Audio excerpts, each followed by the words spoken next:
Hello friends, this is Asha and आज मैं आपको हिस्ट्री का लेसन 1 बताने जा रही हूँ। फर्स्ट लेसन, लास्ट वीडियो में हमने रिवीजन किया था एंड आगे चलिए शुरू करते हैं। मैं आगे आपको समझाती हूँ। लास्ट हमने 4 पॉइंट तक समझ लिया था। एनसीईआरटी की बुक से 4 पॉइंट तक हम समझ चुके थे एंड आगे हम 5th तक समझते हैं।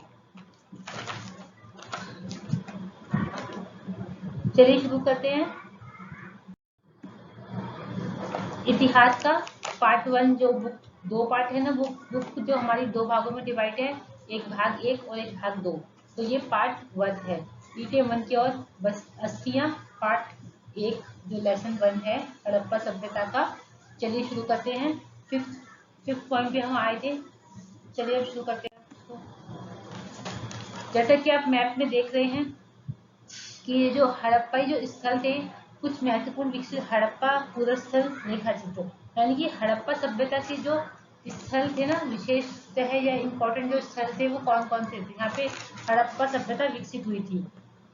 तो इसमें आता है, मैं आपको अंडरलाइन करके बता देती हूँ, एक सेकेंड।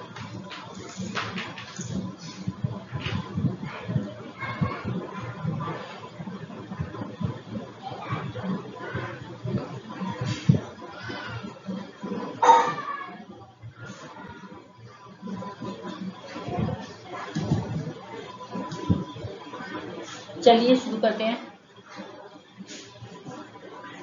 एक तो है मोहनजोदड़ो। क्या है? मोहनजोदड़ो।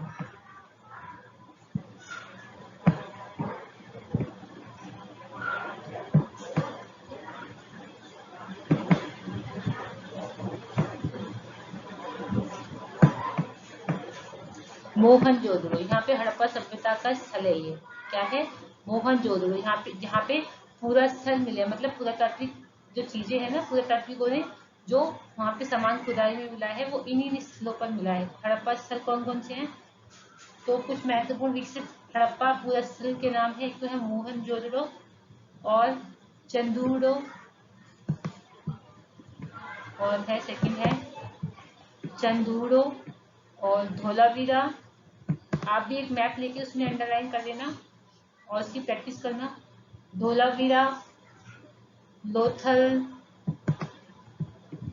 रंगपुर और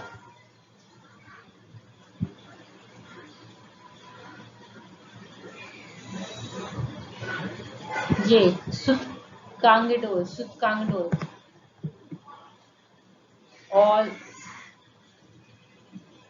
और है कोट दीजी,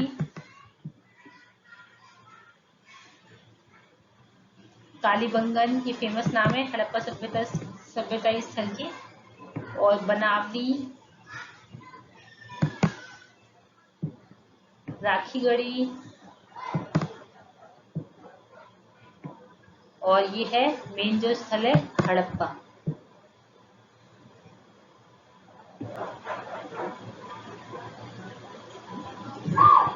तो आपको ये स्थल दिखाई दे रहे होंगे स्क्रीन पे। मोहनजोदड़ो, कोट दीजी, चंदूड़ो, धोलावीरा, रंगपुर, लोथल, कालीबंगन, बनावली, हड़प्पा, राखीगढ़ी और सुतकांगडोल। ये इम्पोर्टेंट स्थल है जो आपको प्रैक्टिस करनी है। एक मैप लेके उसे प्रैक्टिस करना कि हड़प्पा स्थल कौन कौन से हैं। और इसके आगे हम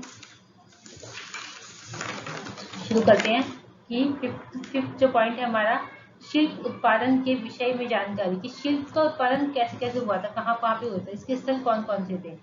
तो चंदूड़ो जो मैंने आपको बताया वो शिल्प उत्पादन का केंद्र था। क्या था? शिल्प उत्पादन का केंद्र था। चलिए शुरू करते हैं। शिल्प उत्पादन के विषय में जानकारी, जो 5th पॉइंट है चंदूड़ो क्या था? शिल्प उत्पादन का केंद्र था। शिल्प कार्यों में मनके बनाना, शंख की कटाई, धातु कर्म, मुहर निर्माण तथा बाट बनाना सम्मिलित था। तो जैसे कि इसमें है ये चंदूड़ो शिल्प उत्पादन का केंद्र था। चंदूड़ो शिल्प उत्पादन का केंद्र था। और शिल्प कार्यों में क्या क्या आता था? एक तो आता था मनके, शंख बनाना, धातुकर्म, मूले बनाना हो गया, और बांट, ये सम्मिलित थे। और लोथल क्या है? लोथल क्या है? बंदरगाह। लोथल क्या है? इस जगह का नाम हमने मैप में भी देखा था। लोथल क्या है? प्रमुख बंदरगाह था। अब थर्ड पॉइंट है, मनकों के निर्माण में प्रयुक्त पदार्थों की विविधता उल्लेखनीय है। मनके वही होते हैं, मोती से बनी जो चीजें होती हैं, उसके वो किस पदार्थ से बनी थी? कॉर्निलियन, जैस्पर, स्फटिक तथा क्वार्टज, सेलखड़ी जैसे पत्थर, तांबा, कांसा तथा सोने जैसे धातुएं तथा संप्यांश और पकी मिट्टी सभी का प्रयोग मनके बनाने में होता था। मतलब इन धातुओं का प्रयोग होता था, ये इसमें मैंने बताया आपको। इससे विभिन्न प्रकार के मनके बनाए जा सकते थे। इससे विभिन्न प्रकार के मनके बनाए जा सकते थे, विभिन्न प्रकार के मनके। चलिए आगे चलते हैं। अब जो शिल्प उत्पादन में कैसे क्या क्या शिल्प का उत्पादन होता था? एक तो बैलगाड़ी का प्रयोग, मतलब ये कहते हैं कि परिवहन का प्रयोग होता है, था नहीं होता था। लोग गाड़ी, उस टाइम पे गाड़ियां थी या नहीं थी, लोग कैसे वो व्यापार करते थे? तो इसका आंसर होगा कि जो खुदाई में जो खिलौने मिले हैं बैलगाड़ी के, जो आपको दिख रहा है स्क्रीन पे सेकंड नंबर पर, इसका मतलब यह है कि उस टाइम पे ये लोग बैलगाड़ी का प्रयोग भी करते होंगे, क्योंकि इसके खिलौनों के साक्ष्य मिले हैं खुदाई में। इससे पता चलता है कि ये परिवहन के लिए बैलगाड़ियों का प्रयोग करते होंगे और व्यापार के लिए भी इनका प्रयोग करते होंगे बैलगाड़ी का। और ये पात्र वगैरह मिले हैं, और ये आपको दिख रहे हैं मनकों से बने हुए। फर्स्ट पिक्चर में जो मनकों से बने हुए हैं, ये गले के मोती वगैरह जो बने हुए हैं, ये सब भी है। और ये सेकंड नंबर पे तो बैलगाड़ी आपको दिख ही रही है, घोड़ा वोड़ा लगा हुआ है इसमें। और पहले जैसे होते थे ये, आजकल तो बहुत कम होते नहीं है, गाँव वगैरह में देखने को मिल भी सकते हैं आपको। और थर्ड नंबर पे ये पात से बना हुआ है, मिट्टी का बना हुआ है, ये इन चीजों का व्यापार होता था। फिर ये नृत्य की बनी हुई है, एक महिला डांस कर रही है। और फिर क्या है ये फिफ्थ नंबर पे ये मिट्टी के पात्र बने हुए हैं, ये चूल्हा बना हुआ है, सराई टाइप की बनी हुई है। और फोर्थ वाले फिफ्थ में बना हुआ है, एक मूर्ति बनी हुई है। और उस टाइम पे क्या है ना, कहते हैं किस भगवान को ज्यादा मानते थे, तो शिव जी की मूर्तियां बहुत मिली हैं, शिव की तस्वीरें मिली हुई हैं। इससे पता चलता है कि शिव भक्त थे ये उस टाइम के जो लोग थे। चलिए आगे चलते हैं। माल प्राप्त करने संबंधी नीति है कि माल प्राप्त कैसे करते थे, किस किस प्रकार से माल प्राप्त करते थे। तो इसमें आता है, शिल्प उत्पादन के लिए कई प्रकार की कच्चे माल का प्रयोग होता था। ये मिट गया है, इसको मैं ठीक कर देती हूँ। होता तो खराब हो गया।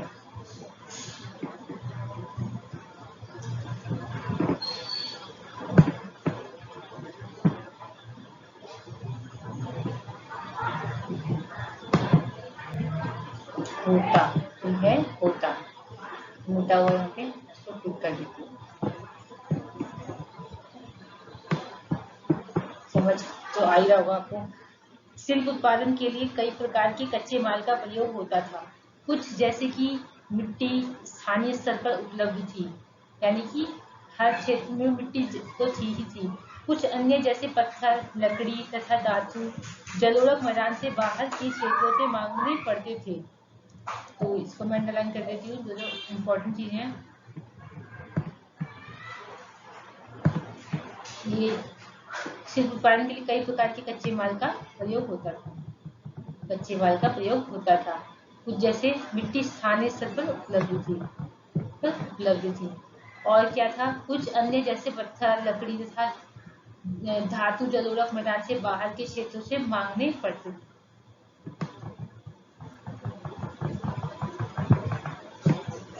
तो कुछ अन्य जैसे पत्थर, लकड़ी तथा धातु जलोढ़ मैदान से बाहर के क्षेत्रों से मांगने पड़ते थे। बैलगाड़ियों के मिट्टी से बने खिलौने के प्रतिरूप इस बात की ओर संकेत करते हैं कि यह सामान तथा लोगों के लिए अन्य मार्गों द्वारा परिवहन का एक महत्वपूर्ण साधन था। तो ये मिट गया है थोड़ा। मैं इसको सही कर देती हूँ ताकि आपको समझ आ जाए ये लिखा हुआ क्या है। सामान है ये, सामान, सामान।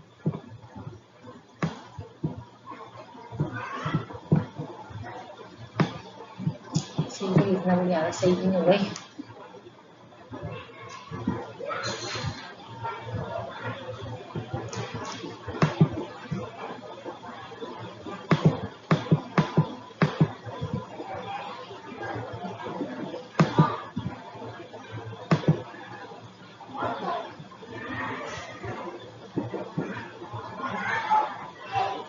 तो आपको समझ आ ही रहा होगा कि सामान तथा लोगों के लिए स्थल मार्गों द्वारा परिवहन का एक महत्वपूर्ण साधन था।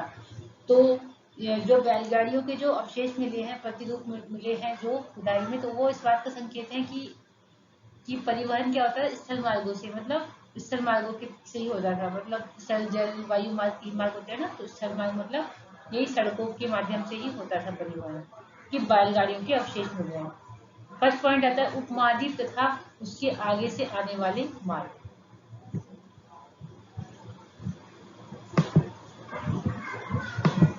उपमहाद्वीप, उपमहाद्वीप तथा उसके आगे से आने वाले मार्ग। हड़प्पाई सिर्फ उत्पादन हेतु माल प्राप्त करने के लिए कई तरीके अपनाते थे। हड़प्पा वासी थे, हड़प्पा के लोग थे, तो सिर्फ उत्पादन के लिए माल प्राप्त करने के लिए कई तरीके अपनाते थे। उन्होंने नागेश्वर तथा बालाकोट में जहाँ शंख आसानी से उपलब्ध था, बस्तियां स्थापित कर ली। यहाँ पे शंख आसानी से उन्हें मिल सकता था। तो कहाँ पे, बालेश्वर और बालाकोट, बालेश्वर और बालाकोट। ऐसे ही कुछ अन्य पुरास्थल थे।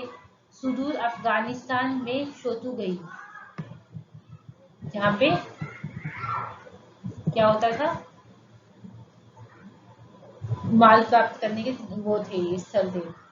अत्यंत कीमती माने जाने वाले नीले रंग के पत्थर दार्ज वर्दमाई के सबसे अच्छे स्रोत के निकट स्थित है। तो इससे ये पता चलता है कि दूसरे देशों से कैसे संपर्क थे, कहाँ से व्यापार होता था। नागेश्वर तथा बालाकोट से शंख आसानी से मिल जाता था, तो इसलिए ये वहीं जाके बसने लग गए ताकि इन्हें कोई दिक्कत ना हो, आराम से इनका व्यापार चलता रहे। और कुछ पूरा स्थल मिले, जैसे अफगानिस्तान में सोतुगढ़ी नाम की जगह है, वहाँ पे कुछ पूरा स्थल मिले हैं, चीजें मिली हैं, कीमती सामान मिला, नीले रंग के पत्थर मिले हैं वहाँ पे। चलते हैं सुदूर क्षेत्रों के से संपर्क। सेकंड पॉइंट आता है सुदूर क्षेत्रों से संपर्क, मतलब दूर दूर के जो क्षेत्रों थे उनके कितने क्या संपर्क थे। तो इसमें आता है पुरातात्विक खोजों से पता चलता है कि तांबा संभवतः ओमान से भी लाया जाता था। ओमान एक जगह का नाम है, वहां से भी क्या लाया जाता था, तांबा लाया जाता था।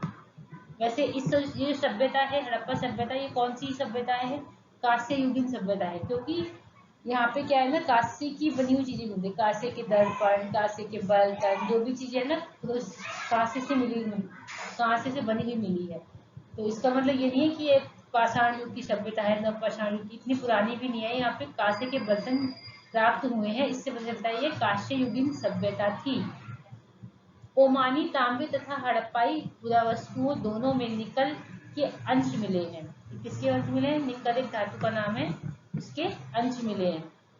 ओमानी तांबे तथा, ओमानी जगह का नाम है, वहां से तांबे तथा हड़प्पाई पुरावस्तु से दोनों जगहों से क्या मिले, निकल के अंश मिले हैं, जो दोनों के साझा उद्भव की ओर संकेत करते हैं कि दोनों के साझा उद्भव, मतलब दोनों का उद्भव यहीं से हुआ होगा।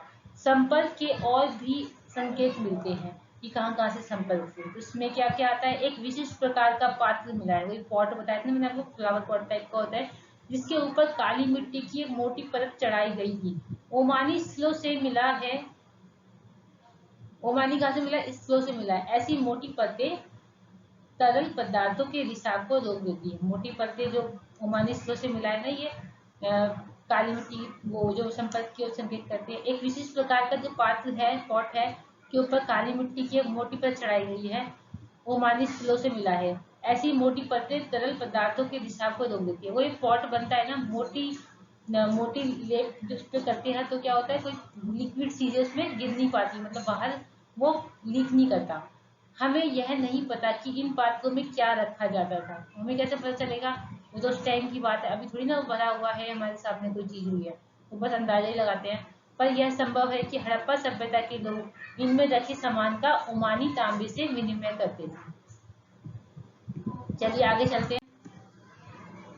बस इतना ही आज की वीडियो। अगर आपको अच्छी लगी हो तो इस वीडियो को लाइक शेयर और सब्सक्राइब जरूर करें। और ये लेसन जब फिनिश होगा तो इसके बाद में आपको क्वेश्चन आंसर जो लेसन की जो एंड में जो क्वेश्चन आंसर है वो करवाऊंगी, ताकि जो पेपर में आने वाले जो इम्पोर्टेंट क्वेश्चन है वो भी आपके कवर हो जाए। और आगे की वीडियो आपको देखनी है इसी तरह, तो आप इस चैनल को लाइक शेयर सब्सक्राइब जरूर करें। Thank you.